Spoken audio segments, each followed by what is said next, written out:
66वीं BPSC प्रारंभिक परीक्षा 2018 में पूछे गए इतिहास के कौन कौन से सवाल थे। तो चलिए बिना लेट किए शुरू करते हैं आज के सेशन को। देखते हैं कि इतिहास के कौन कौन से सवाल पूछे गए थे। एकदम आसान और एकदम मतलब क्या बोलते हैं एवरेज लेवल का सवाल, जो आपको सब आता है वही पूछे गए थे। सवाल देखिए, भारत में पशुपालन एवं कृषि के प्राचीनतम साक्ष्य प्राप्त हुए हैं। पशुपालन एवं कृषि के प्राचीनतम साक्ष्य प्राप्त हुए। जब भी आप लोगों को पता है कि जब तक आपके संत कबीर नगर के लहुरा देव नगर की खोज नहीं हो गई थी, जब तक आपके संत कबीर नगर के लहुरा देव की खोज नहीं हुई थी, तब तक हम लोग आंसर के रूप में क्या मारते थे, मेहरगढ़ मारते थे। फिर मैं यहाँ पे एक नोट आपको बता देना चाहता हूँ कि अगर आपको विकल्प में, अगर आपको ऑप्शन में केवल कहीं पे मेहरगढ़ दिख रहा है, जो पाकिस्तान के बलूचिस्तान में स्थित है, जहां से आपके लगभग 7000 से लेके 5500 बीसी के आसपास अस्थायी निवास और आपके मनुष्यों के खेती किए जाने के साक्ष्य मिलते हैं, तो आंसर आप मेहरगढ़ मानिएगा। लेकिन विकल्प में मेहरगढ़ भी हो और लहुरा देव भी हो, तो आंसर क्या हो जाएगा, लहुरा देव। क्योंकि लहुरा देव उत्तर प्रदेश के संत कबीर नगर में उत्खनन किया गया एक स्थल है, जहां से आपके इससे पुराने भी कृषि के साक्ष्य आपके प्राप्त है। तो यहाँ पे चूंकि हमारे पास लहुरा देव ऑप्शन नहीं दिया है, इसीलिए हम यहाँ पे आंसर क्या मारेंगे, डी मारेंगे। क्वेश्चन नंबर 2 देखिए आप लोगों से क्या पूछा है। तो आप सब लोग की कोशिश हमारी यही है कि 67वीं बीपीएससी प्रारंभिक परीक्षा में जब भी आप देने जाइएगा पेपर, तो एक भी सवाल आपके इससे अलग नहीं होने चाहिए। तो कंप्लीट रिवीजन कराने की कोशिश कर रहे हैं। और मैं आपको बता देना चाहता हूं कि 6 मई को बीपीएससी प्रारंभिक परीक्षा में अभी तक की, यानी 42वीं से लेके 66वीं बीपीएससी तक के जितने भी आपके मैथ्स के क्वेश्चन आपके पूछे गए हैं, उन सारे मैथ्स के सवालों को लेके सुबह में 9 बजे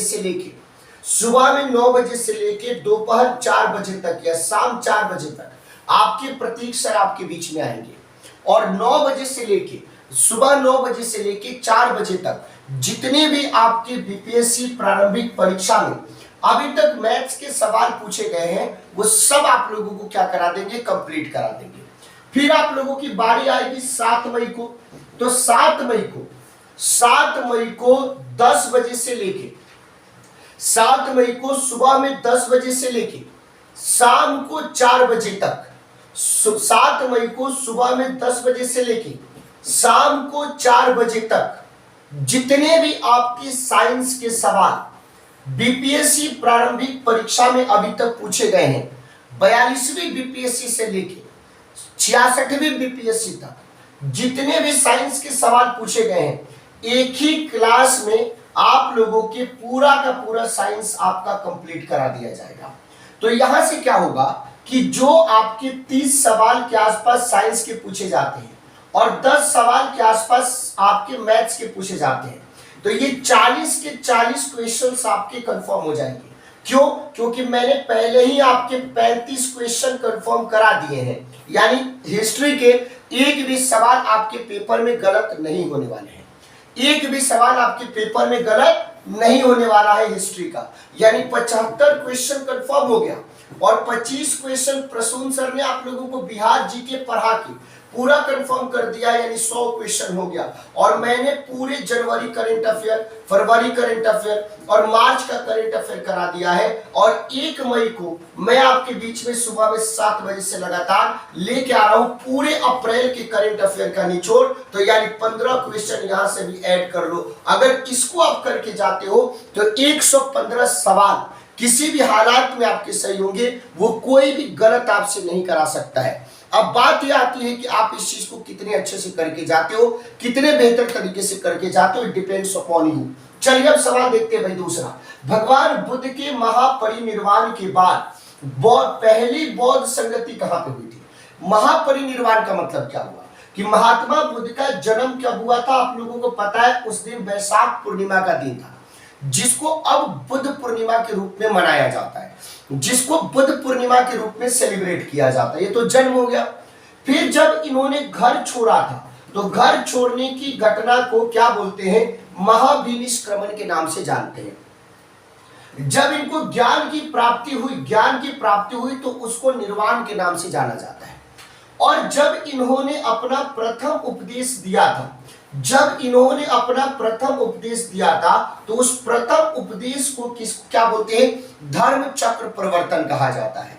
और जब इनकी मृत्यु हुई थी तो उस मृत्यु को महापरिनिर्वाण कहते हैं। तो महापरिनिर्वाण के बाद टोटल आपकी 4 बौद्ध संगति हुई। जो पहला बौद्ध संगति हुआ वो राजगृह में हुआ और उस समय शासक अजातशत्रु था। जो दूसरा बौद्ध संगति हुआ वो वैशाली में हुआ, उस समय शासक आपके कौन था, उस समय शासक के तौर पे आपको ध्यान रखने की जरूरत है, आपके था कालाशोक। तीसरी जो आपकी थी वो कहां पे हुई, पाटलिपुत्रा में।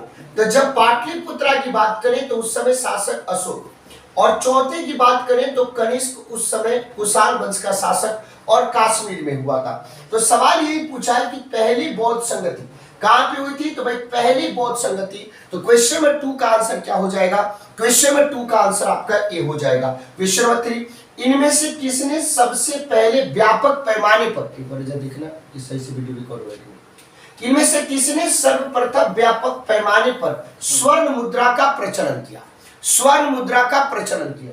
ये टाइम तो नहीं आ रहा है, वो आता है पर यार नहीं, वो नहीं आ रहा, तो पता चल जाएगा। नहीं आ रहा।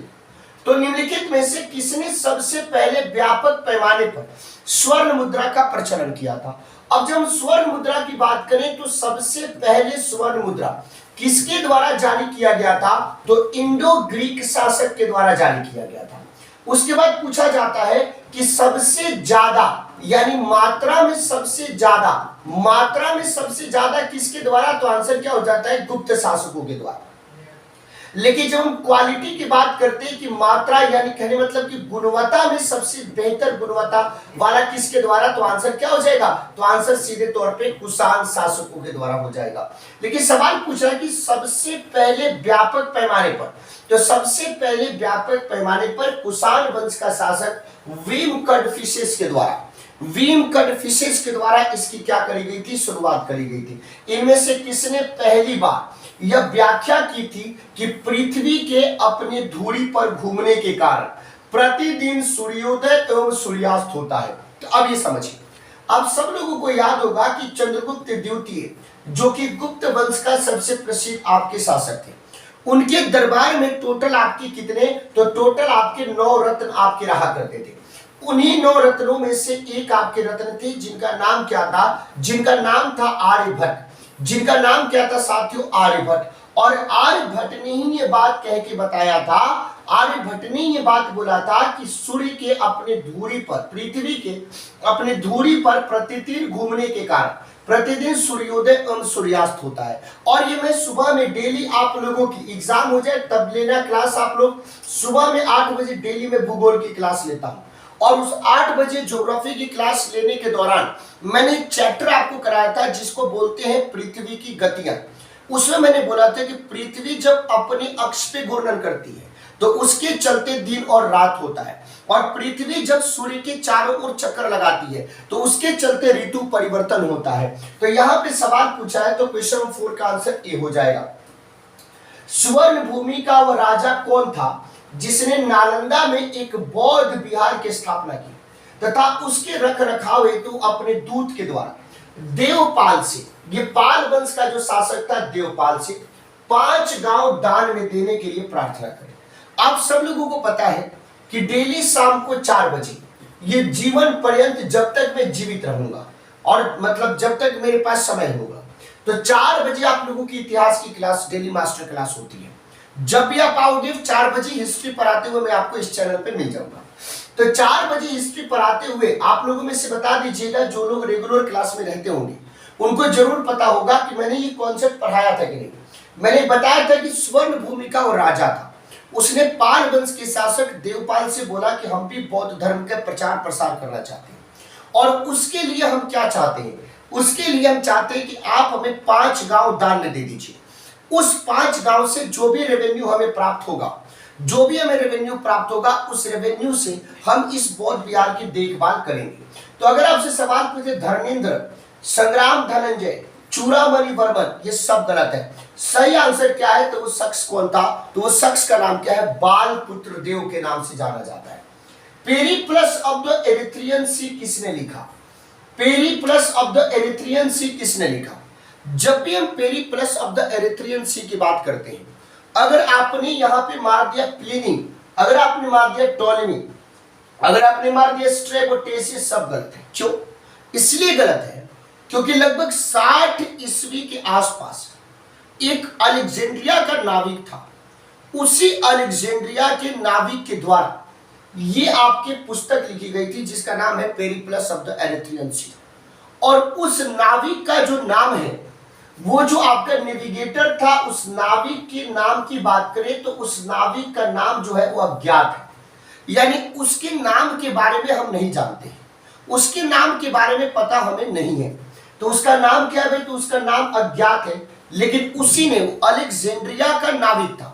तो अगर कोई साथी इसमें से कोई भी विकल्प मारता है तो गलत है। यानी कहने का मतलब क्या है कि उपर्युक्त में से एक से अधिक, ये तो गलत हो गया, लेकिन उपर्युक्त में से कोई नहीं, ये सही हुआ। तो दोनों में से कोई एक सही होता है, तो ऑप्शन नंबर ई आपका करेक्ट होता है। तो आंसर क्या हो जाएगा? छठवां का ई हो जाएगा।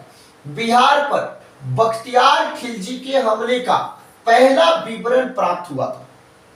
मैं आपको बता देना चाहता हूं कि जो 65वीं, जो आपकी 64वीं, 65वीं और 66वीं, ये तीनों के तीनों जो प्रारंभिक परीक्षा हुई थी, इन तीनों प्रारंभिक परीक्षा में इतिहास के प्रश्नों की अगर हम बात करें तो 64वीं प्रारंभिक परीक्षा में इतिहास के आपके लेवल अच्छे थे, इतिहास के लेवल अच्छे थे, इतिहास के क्वेश्चन ठीक ठाक थे, जो बीपीएससी का नॉर्म्स होता है उससे ज्यादा बेहतर था।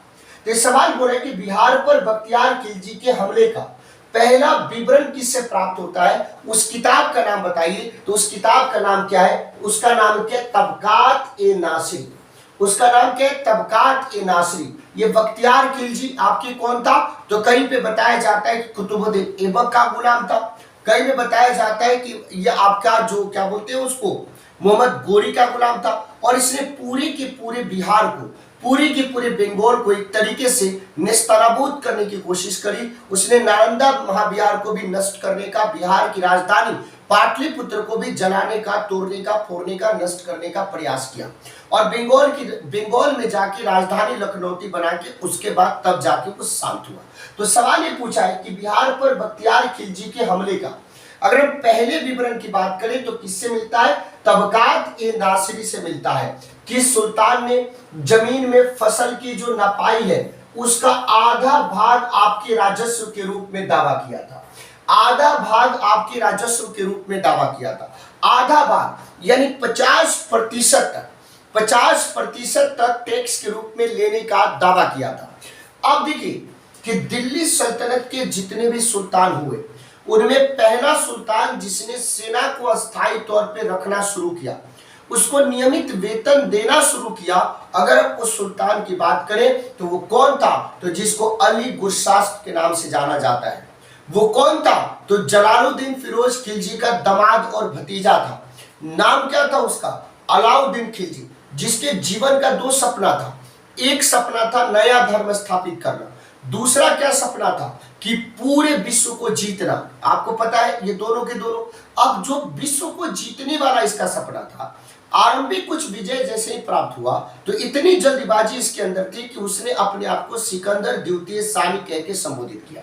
लेकिन दूसरी बात कि इसका जो दूसरा सपना था नया धर्म चलाने का, वो इसके दोस्त के कहने पे, सलाह पे वो मान गया। लेकिन इसने अपनी राजस्व व्यवस्था में बहुत ज्यादा ध्यान दिया।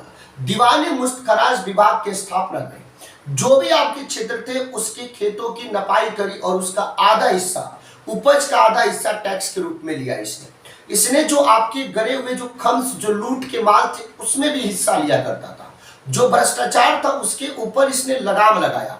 इसने क्या किया भाई? इसने आपके क्या बोलते हैं कि अगर आप भ्रष्टाचार करेंगे तो आपको कड़ा दंड दिया जाएगा, इस बात की भी व्यवस्था इसके द्वारा करी गई थी। तो ये अलाउद्दीन खिलजी था जिसने 50% तक आपकी क्या लेने की कोशिश करी, आपकी उपज में हिस्सा लेने की कोशिश करी। इल्तमिश की बात करें तो इसने इक्तेदारी व्यवस्था की शुरुआत करी।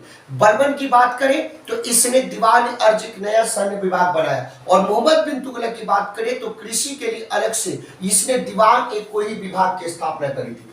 शेख बहाउद्दीन जकारिया कौन से संप्रदाय के थे? ये सारे के सारे सूफी संत हैं। और ये कौन से संप्रदाय के थे? ये सुहरावर्दी संप्रदाय के थे।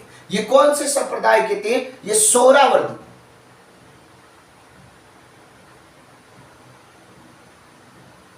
सोहरावर्दी संप्रदाय से आपके संबंधित थे। तो क्वेश्चन नंबर 9 का आंसर ए हो जाएगा।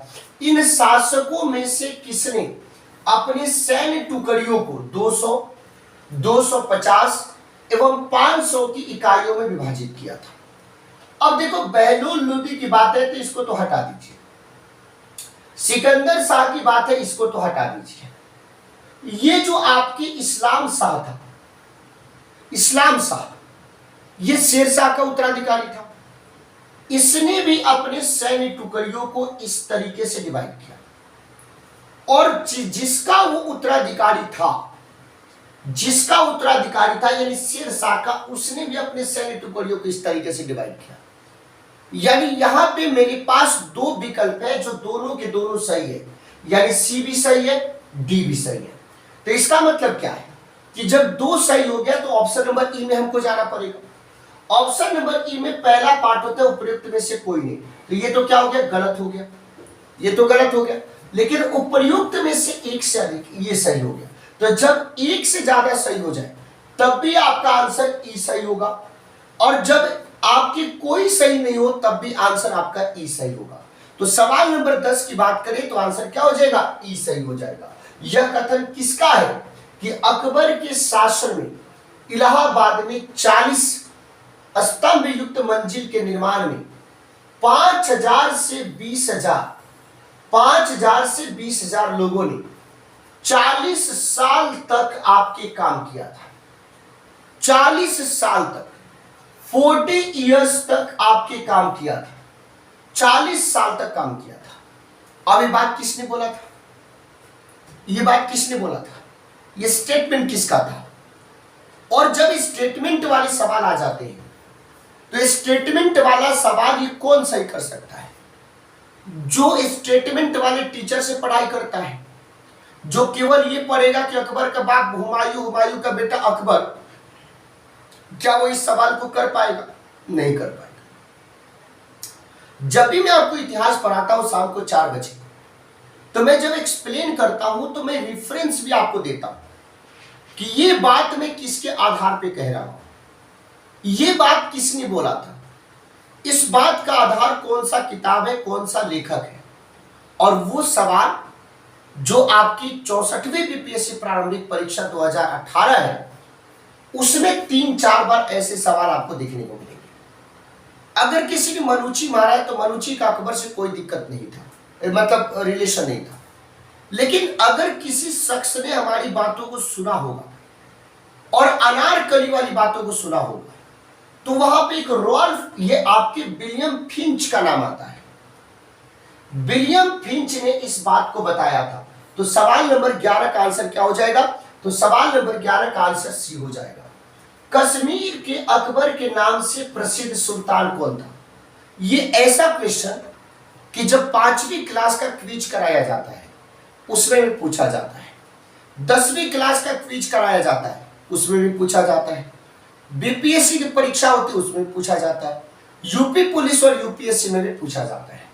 ये जो प्रसिद्ध सुल्तान की बात करें तो उनका नाम क्या था? सुल्तान जैनुल आबदीन। इसी को कश्मीर का अकबर कहते हैं। अभी देखिए, ये फरैजी आंदोलन की शुरुआत कहां से की थी? जब हम इस फरैजी आंदोलन की बात करते हैं तो बंगाल में हाजी शरीयतुल्लाह के जो शिष्य होते थे, जो फॉलोअर्स होते थे, उन्हीं फॉलोअर्स को, उन्हीं शिष्य को फराजी कह के संबोधित किया जाता था। अब तो इसका मतलब क्या हुआ कि फराजी आंदोलन की शुरुआत हाजी शरीयतुल्लाह ने कर दिया। लेकिन इस हाजी शरीयतुल्लाह के जो आपके शिष्य थे, जो फराजी आंदोलन के जितने भी आपके शिष्य थे, जो फॉलोअर्स थे, वो बाद में सारी की सारी जाके कहां पे मिल गए, वहाबी आंदोलन में शामिल हो गए। ये सारी की सारी जाके कहां पे शामिल हो गए, वहाबी आंदोलन में शामिल हो गए। और इस तरीके से फरैजी आंदोलन अपने आप क्या हो गया, समाप्त हो गया। इसीलिए फरैजी आंदोलन अपने आप क्या हो गया, समाप्त हो गया। तो वहाबी आंदोलन में शामिल हो गए। तो 13वीं का आंसर क्या हो जाएगा, ए हो जाएगा। पुस्तक poverty and un British rule in India किसने लिखा था? हम इस लेखक की जब हम बात करते हैं तो इस लेखक के अलग अलग डायमेंशंस की बात हम लोग करेंगे। आपके अंदर सवाल होगा कि भैया कौन कौन से डायमेंशन की बात करेंगे। तो जब हम इस लेखक की बात करते हैं तो ये प्रथम भारतीय जिनको ब्रिटिश संसद के लिए चुना गया था, पहली बात। दूसरा, इन्होंने लंदन में रहने के दौरान ईस्ट इंडिया एसोसिएशन नामक संगठन भी बनाया था। तीसरा, इन्हीं के कहने पे, इन्हीं के सुझाव पे भारतीय राष्ट्रीय कांग्रेस नाम रखा गया था। जब भारतीय राष्ट्रीय कांग्रेस का दूसरा अधिवेशन हुआ उसकी अध्यक्षता भी इन्होंने ही करा था। साथ ही साथ जब भारतीय राष्ट्रीय कांग्रेस आपके विभाजन के कगार पे था तो 1906 के अधिवेशन की अध्यक्षता करके इन्होंने उसको बचाया था। साथ ही साथ एक बहुत ही बड़े ये इकोनॉमिस्ट भी थे। सबसे पहले भारत में राष्ट्रीय आय की गणना की श्रेय को बात किया जाए तो सबसे पहले राष्ट्रीय आय की गणना का श्रेय भी इन्हीं को दिया जाता है। पर कैपिटल इनकम का श्रेय भी इन्हीं को दिया जाता है। इन्होंने किताब लिखा और भारत को इस बात से अवगत कराया कि आप लोग आराम से रोमांस कर रहे हैं और इधर पूरा का पूरा ब्रिटिश भारत से सारे धन का निष्कासन कर रहा है और इस तरीके से निष्कासन कर रहा है कि वो थोड़े बहुत मात्रा में नहीं है, बहुत ज्यादा मात्रा में। तो इन्होंने किताब लिखी poverty and un British rule in India और उस किताब में एक सिद्धांत की इन्होंने बात करी। उस सिद्धांत को किसके नाम से, ड्रेन ऑफ वेल्थ के नाम से जाना जाता है। तो ये भारत के वयोवृद्ध पुरुष कहे जाने वाले, grand old man of India कहे जाने वाले, नाम क्या था उनका, दादा भाई नौरोजी। नाम क्या था उनका, दादा भाई नौरोजी। बंगाल और बिहार में भूमि पर किराएदारों के नाम को बंगाल किराएदारी अधिनियम के द्वारा, बंगाल किराएदारी अधिनियम के द्वारा कब आपके स्वीकार कर लिया गया था। ये डेट है, अगर आपको आता था तो बना देते, नहीं आता था तो छोड़ देते, क्योंकि बीपीएससी में निगेटिव नहीं होता है तो छोड़ के मत आना, सबको मार के आना। बिहार कब भारत में एक स्वतंत्र प्रदेश बना? आप सब लोगों को पता है कि अभी बिहार ने अपना 110वां स्थापना दिवस मनाया है। बिहार पहले बंगाल का हिस्सा हुआ करता था। 1912 में जब आपके बंगाल का विभाजन हुआ तो 1912 में क्या किया गया कि बिहार और ओडिशा को मिला के एक राज्य बना दिया गया। क्या बना दिया गया? एक राज्य बना दिया गया।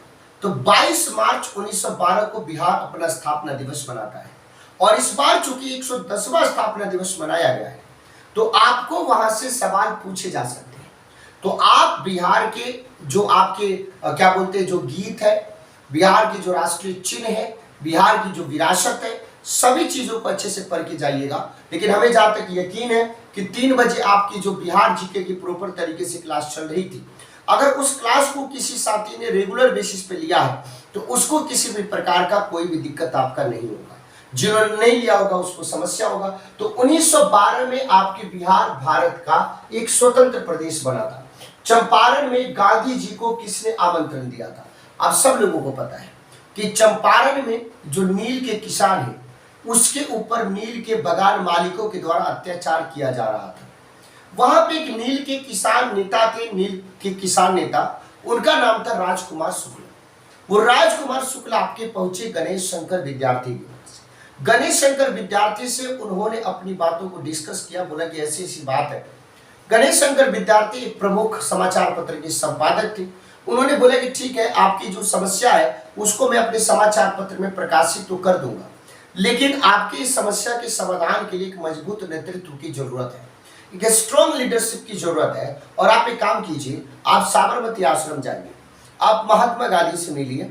अगर वो तैयार हो जाते इस आंदोलन का नेतृत्व करने के लिए तो हमें लगता है कि आपकी समस्या का समाधान हो सकता है। भाई समस्या था, आप अब कहां पे पहुंचे? तो अब सीधे तौर पे राजकुमार शुक्ल पहुंच गए अहमदाबाद के साबरमती आश्रम में पहुंच गए। जब वहां पे गए तो पता चला कि महात्मा गांधी यहाँ पे नहीं है। फिर वहां से वो गए लखनऊ अधिवेशन में, और ये अच्छी बात थी कि लखनऊ अधिवेशन में महात्मा गांधी कांग्रेस के अधिवेशन में पार्टिसिपेट करने आए थे। वहीं पे राजकुमार शुक्ल की मुलाकात महात्मा गांधी के साथ हुई। महात्मा गांधी से उन्होंने अपनी बातों को डिस्कस किया और उसके बाद ये हुआ कि भाई चलो डिस्कस करने के बाद महात्मा गांधी प्रभावित हुए और महात्मा गांधी ने बोला कि ठीक है, हम आपकी समस्याओं के समाधान की भरसक प्रयास करेंगे और हम चंपारण चलने के लिए तैयार हैं। और इस तरीके से महात्मा गांधी का भारत में पहले सत्याग्रह के रूप में चंपारण सत्याग्रह आ जाता है। और किसके कहने पे? तो राजकुमार शुक्ल के कहने पे वो कहां पे पहुंच गए? चंपारण पहुंच गए और आखिरकार उस समस्या का समाधान भी हुआ। 1929 के कांग्रेस अधिवेशन में पूर्ण स्वराज का पताका किसने उठाया था? अब सब लोगों को पता है कि 1928 के जो आपका क्या बोलते हैं कि साइमन कमीशन के प्रत्युत्तर में जो नेहरू रिपोर्ट आया था, उस नेहरू रिपोर्ट में इस बात की चर्चा की गई थी कि अगर 1 साल का अल्टीमेटम है, 1 साल में अगर आपने एग्जिट नेहरू रिपोर्ट को एक्सेप्ट नहीं किया, हम एक बहुत बड़े मास मूवमेंट की शुरुआत करेंगे, अंग्रेजों की कानों पे जू नहीं रहेगा। और आखिरकार वो दिन आ गया 1929 लाहौर में कांग्रेस का अधिवेशन हुआ। कोई भी नहीं चाहता था कि जवाहरलाल नेहरू अध्यक्ष बने, लेकिन लाख विरोध के बाद भी महात्मा गांधी के कारण जवाहरलाल नेहरू को, चूंकि ये युवा थे, इनको अध्यक्ष बनाया गया और यहीं पे पूर्ण स्वराज के लक्ष्य को पारित किया गया।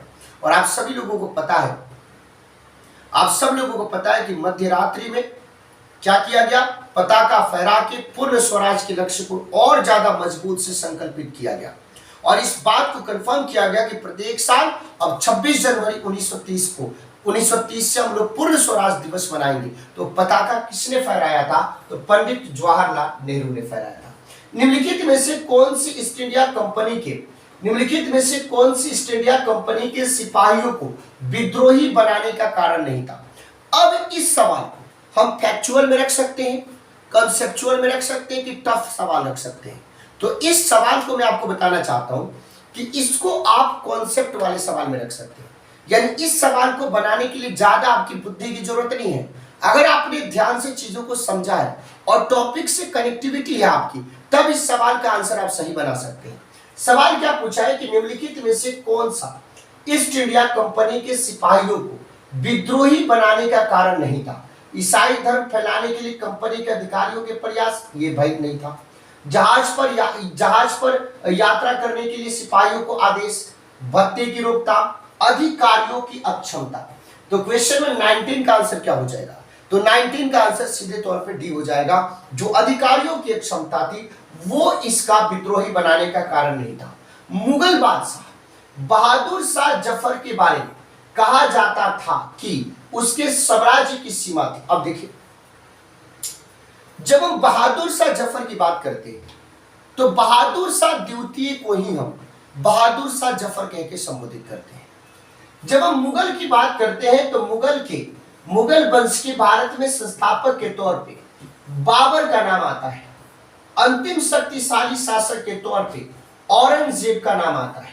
और आपके लेटर मुगल इंपीरियर में पहले शासक के तौर पे बहादुर शाह प्रथम का नाम आता है। और अंतिम मुगल शासक के तौर पे बहादुर शाह द्वितीय का नाम आता है। और इसी बहादुर शाह द्वितीय को हम बहादुर शाह जफर के नाम से जाना जाता है। 1857 की क्रांति में इसने पार्टिसिपेट किया। अंग्रेजों ने इसको भारत से बाहर निकाल कर रंगून भेज दिया और यही रंगून से हमें लगता है कि गाना बना होगा कि मेरे पिया गए रंगून, वहां से किए हैं टेलीफोन कि तेरी याद सताती है। तो रंगून गया और वहीं पे उसका देहांत हो गया, वहीं पे उसका निधन हो गया। तो ये सवाल जो है कि बहादुर शाह जफर के बारे में कि दिल्ली से बिहार, ये स्टेटमेंट गलत है। इसकी सीमा ये पेशावर से ये वाराणसी सब गलत है। अब ये जो चांदनी चौक से पालम वाली बात है, ये बताया जाता है कि ये स्टेटमेंट जो है ऑप्शन नंबर ए का जो स्टेटमेंट है वो किसके बारे में है? वो बहादुर शाह जफर के बारे में नहीं है, बल्कि वो आपके शाह आलम सेकंड के बारे में है। वो किसके बारे में है भाई? शाह आलम सेकंड के बारे में, जिसके समय काल में बक्सर का युद्ध हुआ था और इलाहाबाद की संधि हुई थी। उसी शाह आलम द्वितीय के बारे में बोला गया। सल्तनत ए शाह आलम अज दिल्ली ता पालम। सल्तनत ए शाह आलम अज दिल्ली ता पालम, यानी शाह आलम की जो आपका मतलब क्या बोलते हैं, जो साम्राज्य की सीमा थी उसको बताया गया कि ये आपके चांदनी चौक से पालम तक था। तो यानी option number E is correct. उपर्युक्त में से कोई नहीं आपका आंसर हो जाएगा, उपर्युक्त में से कोई नहीं आंसर हो जाएगा। इनमें से किसने अंग्रेजी ईस्ट इंडिया कंपनी के कंट्रोल के खिलाफ बगावत नहीं किया था? तो वो कौन था? तो अंग्रेज को जो जीजा बोलते थे, हैदराबाद का निजाम आपको देखने की जरूरत है। नील विद्रोह किसके बारे में था? नील विद्रोह किसके बारे में था? नील विद्रोह की बात करें तो इसके ऊपर बहुत ही प्रसिद्ध एक किताब भी है। उस किताब को नील दर्पण के नाम से जाना जाता है। और उस किताब के लेखक की बात करें तो उसको दीनबंधु मित्र के नाम से जाना जाता है। अब ये किसके ऊपर था? तो नील किसके ऊपर था? तो रैयत जो थे वो नील की खेती नहीं करना चाहते थे, ठीक है भाई, लेकिन उनसे एक अमान्य मूल्य पर जबरदस्ती करवाई जा रही थी। इसी के बारे में ये विद्रोह था। 1875 के दंगों का तात्कालिक परिणाम क्या था? तात्कालिक कारण क्या था? भाई देख लीजिए, ये जितने भी आप ट्राइबल रिवोल्ट देख रहे हैं, जितने भी आदिवासी विद्रोह देख रहे हैं, जितने भी आप किसान विद्रोह देख रहे हैं, जितने भी इस तरीके के पीजेंट्स आप रिवोल्ट देखेंगे, उसके पीछे 3 कारण आपके रहे हैं। एक, आदिवासी का जो आपके विद्रोह हुए उसमें तो एक कारण वो हुआ है कि आदिवासियों के कल्चर में आप घुसपैठ करने की कोशिश कर रहे हैं। दूसरा, उनका जो ट्रेडिशन है, उनकी जो कल्चर है उसका आप कुठाराघात करने का प्रयास कर रहे हैं। और तीसरा, वो चूंकि आपके एग्रीकल्चर के ऊपर डिपेंडेंट है, आप उसमें टैक्स को क्या कर दे रहे हैं? बढ़ा दे रहे हैं। चौथा, कि उनकी मजबूरी का फायदा उठा के आप अपने एक तरीके से आप अपनी कठपुतलियों के तौर पे वहां पे सेठ और महाजन को प्रेजेंट कर रहे हैं, जिनको वो हाई आपकी रेट पे टैक्स देते हैं, हाई रेट पे या हाई इंटरेस्ट रेट पे उनको पैसा देते हैं, जिनको चुका पाना उनके बस के कारण नहीं है। इसके चलते सारे के सारे आपके रिवोल्ट हुए। तो जब हम दक्कन के दंगे की बात करते हैं तो दक्कन के दंगे के पीछे भी आपके क्या है कि महाजनों के द्वारा ऊंची ब्याज दर को वसूला जाना, इसी के कारण दक्कन का दंगा हुआ था। और ये हुआ कब था? 1875 में हुआ था। रजनी पाम दत्त ने कहा कि वे साम्राज्यवाद से लड़ते भी थे और सहयोग भी करते थे। उन्होंने कौन से राजनीतिक गठबंधन के बारे में ये कहा था? तो उन्होंने भारतीय राष्ट्रीय कांग्रेस के बारे में कहा था, इंडियन नेशनल कांग्रेस के बारे में कहा था। निम्नलिखित में से कौन सा एक राष्ट्रवादी समाचार पत्र नहीं था? तो टाइम्स ऑफ इंडिया, ये आपके नेशनलिस्ट लीडर नहीं था। अब देखो, ये कितना आसान सवाल है, ये कितना आसान सवाल है, कितना आसान सवाल है, आप लोग देख लीजिए। कौन नहीं जानता है जग में? हम प्रार्थना समाज की बात करें तो ये तो गोपाल हरि देशमुख, ये तो लोकहितवादी कहे जाते हैं। ये नौरोजी फरदौन जी, इनसे भी कोई मामला नहीं है। हम इन दोनों विकल्पों के ऊपर सोचेंगे। अगर इन दोनों विकल्पों में कोई ठीक होता है तो अच्छी बात है, नहीं ठीक होता है तो हमारे पास ऑप्शन नंबर ई आपके है। हमें कोई भी डरने और परेशानी की जरूरत नहीं है। जब हम प्रार्थना समाज की बात करते हैं तो आत्मा राम पांडुरंग का नाम आ जाता है। यंग इंडिया समाचार पत्र की बात करते हैं, मोहनदास करमचंद गांधी का नाम आ जाता है। यानी जो ऑप्शन नंबर सी था वो भी आपकी क्या हो गया? गलत हो गया, ठीक है। लेकिन इसका मतलब ये नहीं कि बिना सोचे समझे लगा देना। हो सकता है कि 2-3 सही और सारा गलत हो जाए। लोकहितवादी महाराष्ट्र के गोपाल हरि देशमुख को कहा जाता है।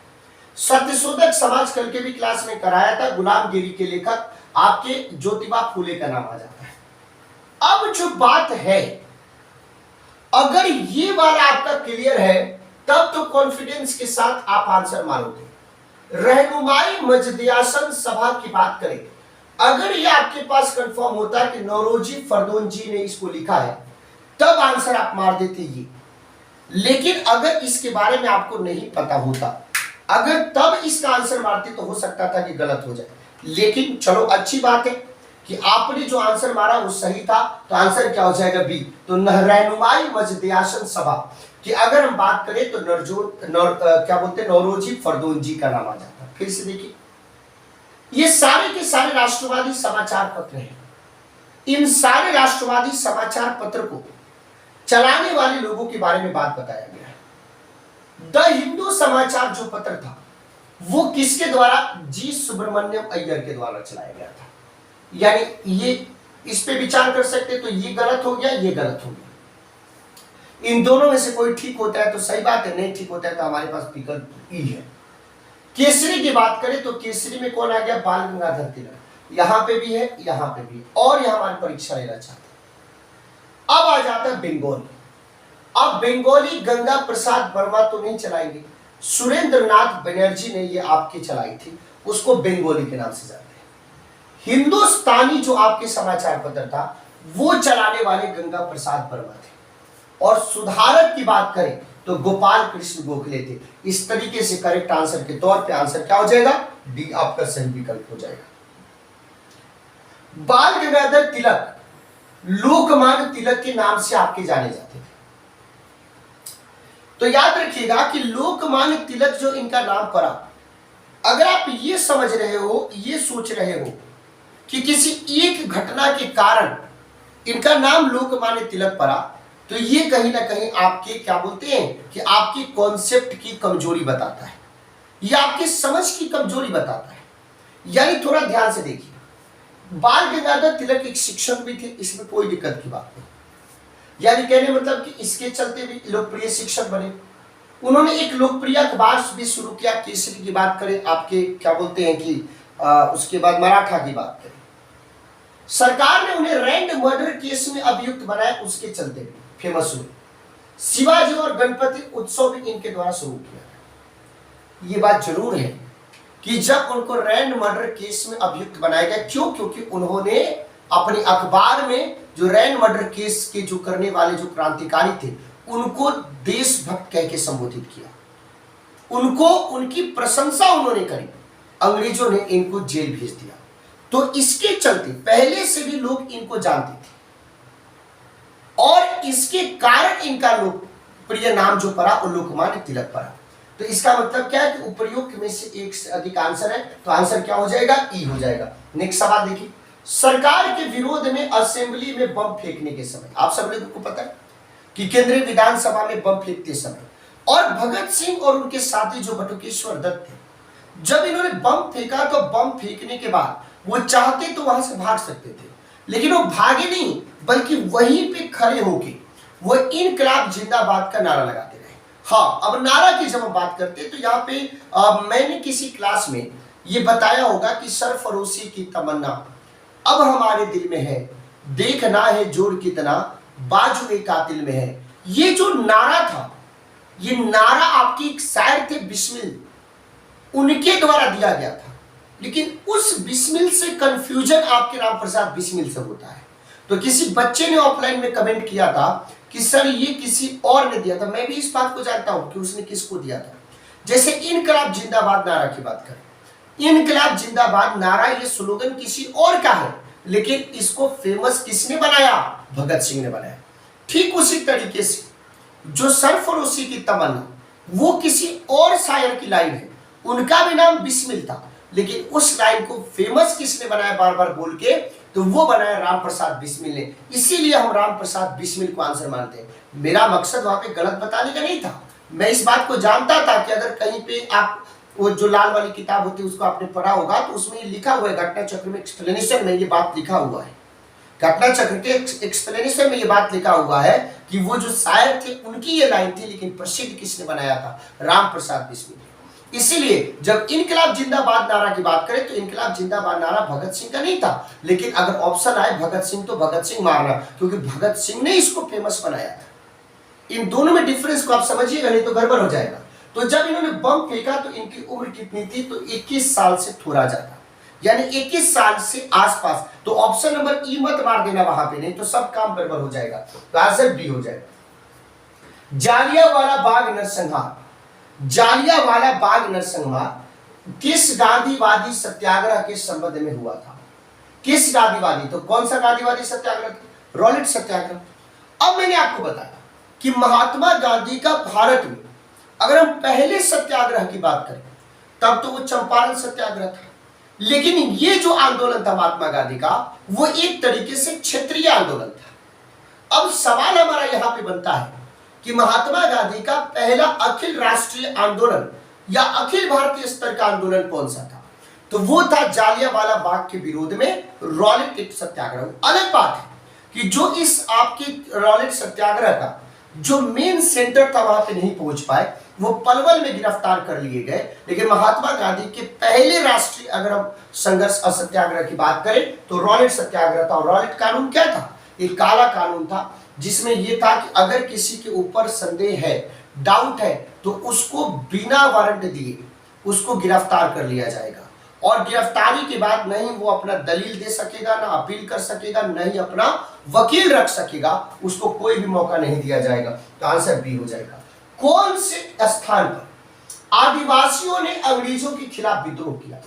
अब थोड़ा सा आप लोग क्या हो इमोशनल, और इमोशनल होने के चक्कर में आप लोग क्या करते हो कि जैसे मान लीजिए कि मैं डीप में पढ़ाऊंगा तो बच्चे वहां पे सो जाते, बोलते अरे यार इतना डीप में कौन पढ़ता है भैया, एकदम पूरा कलेक्टर ही बना दोगे। तो वहां पे आप एक बात तो सुनते हो लेकिन दूसरा बात आप नहीं सुनते हो, और उस दूसरे बात को नहीं सुनने के कारण आपसे सवाल क्या हो जाते? गलत हो जाते। अब कैसे गलत हो जाते इस चीज को मैं आपको दिखाऊंगा, इस चीज को मैं बताऊंगा।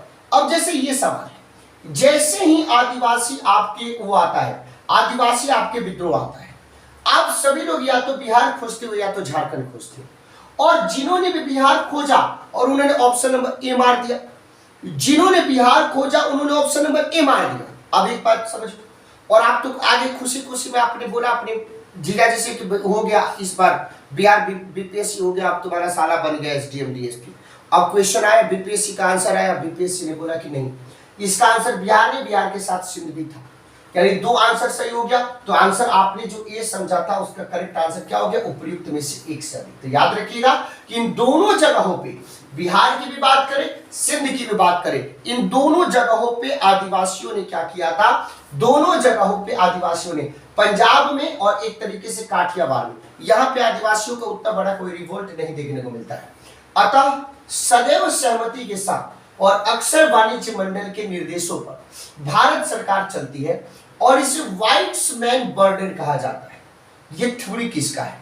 ये सवाल पूछा जाता है। तो ये आधुनिक बिहार के निर्माता और संविधान सभा के पहले अध्यक्ष, अस्थायी अध्यक्ष सच्चिदानंद सिन्हा जी को ये श्रेय दिया जाता है, और उन्हीं को क्या बोला जाता है? व्हाइट्स मैन बर्डन थ्योरी को इन्होंने दिया था। नेक्स्ट सवाल, निम्नलिखित में से महात्मा गांधी का भारत में पहला सत्याग्रह कौन सा था? आप सब लोगों को पता है कि 1869 में 2 अक्टूबर 1869 को गुजरात के पोरबंदर में पुतलीबाई के गर्भ से एक महात्मा का जन्म हुआ, जिनके बचपन का नाम क्या था? मोहनदास करमचंद गांधी। पिता का नाम था करमचंद गांधी, जो दीवान थे, उनको कबा गांधी के नाम से भी जाना जाता था। ये धीरे धीरे बड़े हुए। ये सवाल बीपीएससी में पूछा गया था कि जो गांधी जी थे वो कौन से कॉलेज से पढ़े हुए थे? तो गांधी जी सावलदास कॉलेज आपके जो था भावनगर, उससे उन्होंने पढ़ाई लिखाई करी थी। 1893 में ये चले गए आपके साउथ अफ्रीका। किसके लिए? तो दादा अब्दुल्ला गुजरात के व्यापारी थे, उनके केस को लड़ने के लिए। उसके बाद वो चले गए केस को लड़ने के लिए। वहां पे जब उन्होंने देखा कि इस तरीके से वहां पे लोगों के साथ शोषण किया जा रहा है, उसका उन्होंने विरोध किया और दक्षिण अफ्रीका में लंबे समय तक रहे। 1915 में वो फाइनली आपके भारत आ गए। 9 जनवरी 1915 को, उस दिन को प्रवासी दिवस के रूप में मनाया जाता है। और जब भारत आए तो उनके गुरु थे गोपाल कृष्ण गोखले। आज के समय में गुरु का कोई बात नहीं मानता है, लेकिन इतना बड़ा व्यक्ति जिसको राष्ट्रपिता के नाम से जानता है, उन्होंने भी अपने गुरु की बात मानी। गोपाल कृष्ण गोखले ने बोला कि 1 साल तक कुछ बोलिएगा मत, केवल सुनना और देखना। 1 साल तक पूरे भारत का भ्रमण कीजिए। सबसे पहले सार्वजनिक मंच पे बनारस हिंदू विश्वविद्यालय की ओपनिंग सेरेमनी में उपस्थित हुए। वहां पे बताया जाता है कि भाषण देते समय जब इनका विरोध किया गया, बीच में ही ये भाषण छोड़ के चले गए। लखनऊ अधिवेशन में इनकी मुलाकात राजकुमार शुक्ल से हुई, और पहला इन्होंने आंदोलन शुरू किया भारत में क्षेत्रीय चंपारण में। चंपारण, अहमदाबाद, खेड़ा के बाद ये हिट हो गए। उसके बाद 1919 में इन्होंने शुरू किया आपका रॉलेट एक्ट सत्याग्रह।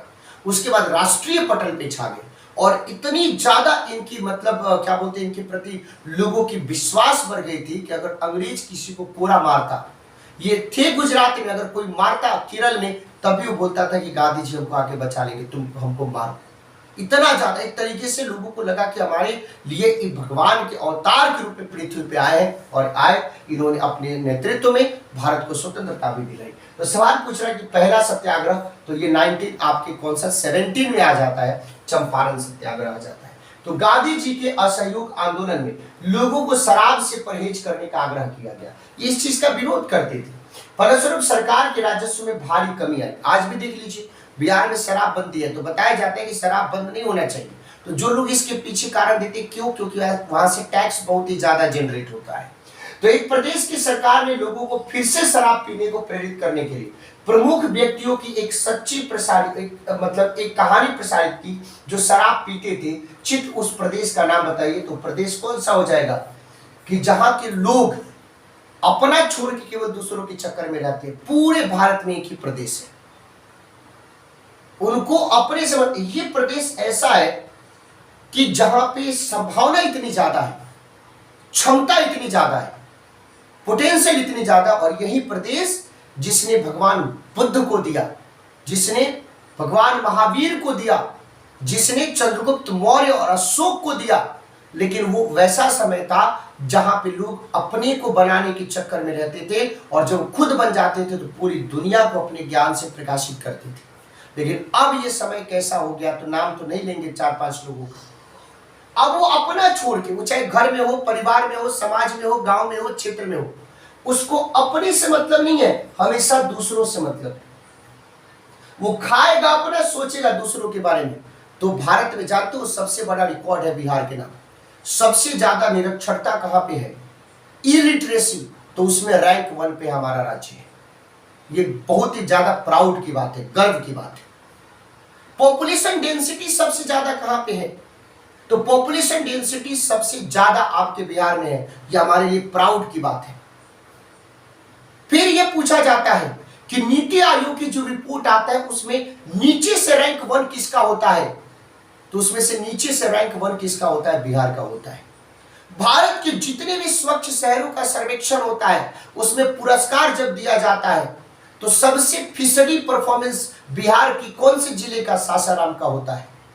तो ये सारे रिकॉर्ड हमारे नाम है। लेकिन एक रिकॉर्ड और भी था जो हमारे नाम था, भारत के प्रथम राष्ट्रपति डॉक्टर राजेंद्र प्रसाद के नाम। लेकिन अब दिक्कत क्या है कि वो आपका भाई भी हो तो वो अपने चक्कर में नहीं, वो दूसरे के चक्कर में रहेगा। आपका पड़ोसी भी हो तो वो आपके चक्कर में नहीं, दूसरों के चक्कर में रहेगा। आपका रिलेटिव भी हो, वो आपके चक्कर में नहीं, दूसरों के चक्कर में रहेगा। तो जब ऐसा रहेगा तो इससे आपके उस बिहार का निर्माण नहीं होगा जिस बिहार की परिकल्पना हमने, आपने, हमारे पूर्वजों ने करी थी। और वो कौन सा बिहार था, चंद्रगुप्त मौर्य का बिहार। वो बिहार कौन सा था, अशोक का बिहार। वो बिहार कौन सा था, आर्यभट्ट का बिहार। आर्यभट्ट जिसने शून्य की आविष्कार करी, जहां से पूरी की पूरी सृष्टि की रचना शुरू होती है। उसके बाद बिहार का कोई ऐसा साइंटिस्ट बताइए जिसने किसी चीज की शुरुआत करी, जिसने किसी चीज की खोज करी। हाँ, ऐसे जरूर कुछ नाम आ जाएंगे कि भाई जमीन के विवाद में भाइयों ने भाई का सर फोड़ा, पड़ोसी उसकी लड़की को लेके भाग गया, ऐसे न्यूज जरूर आते हैं। प्रेम में विफल होने पे अपना नस काट के अपना नाम, अपने परिवार, अपने खानदान का नाम ऊंचा किया, उसके घर में डकैती डाल दी, डीएम बनने के बाद ट्रेन की पटरी पे जाके कट गए। ऐसे कुछ रिकॉर्ड हमारे नाम जरूर है। तो ये बिहार है। लेकिन उम्मीद है कि आप लोग, अगर आप इस बात को समझोगे, दहेज में महिलाओं को आग लगा के मार दिया गया, लड़कियों को टॉर्चर किया गया। लड़कियां जब विद्यालय जाती हैं अपनी साइकिल से तो वहां पे बैठ के आराम से काली माई के पास बैठ के उसको देखते रहते हैं, निहारते रहते हैं और बोलते हैं बेटी बचाओ बेटी पढ़ाओ। ये ऐसा राज्य है। कोशिश करना है आप लोगों को बेहतर तरीके से कि जितना संभाल सके, जितना बेहतर कर सके। तो आप और हम ही इस राज्य के, बिहार और यूपी के भविष्य हैं। और बिहार और यूपी में इसी प्रकार की परिकल्पना देखने को मिलती है। जब तक, अब केरल में जाइएगा, केरल की विशेषता है सबसे ज्यादा साक्षर राज्य है। एक विशेषता जानते हो क्या, वहां पे सारे लोग अपने को बनाने में लगे हुए हैं और इतना ज्यादा अपने में डूबे हुए हैं कि उनको मतलब नहीं होता कि बगल का कौन क्या कर रहा है, क्योंकि उसको पता है कि जब मैं खुद बन जाऊंगा ना तो उसको जाके बोलूंगा कि मैं बन गया, तुम भी कोशिश करो ना। तो ये डिफरेंस है। ये डिफरेंस आपको समझना है। तो अभी हम आपको करा रहे थे जो हमारी 64वीं बीपीएससी प्रारंभिक परीक्षा 2018 में जो इतिहास के सारे प्रश्न पूछे गए थे उसको हमने देखा। उम्मीद है कि आपको ये सेशन पसंद आया होगा। सब लोग एक बार सेशन को लाइक कीजिए।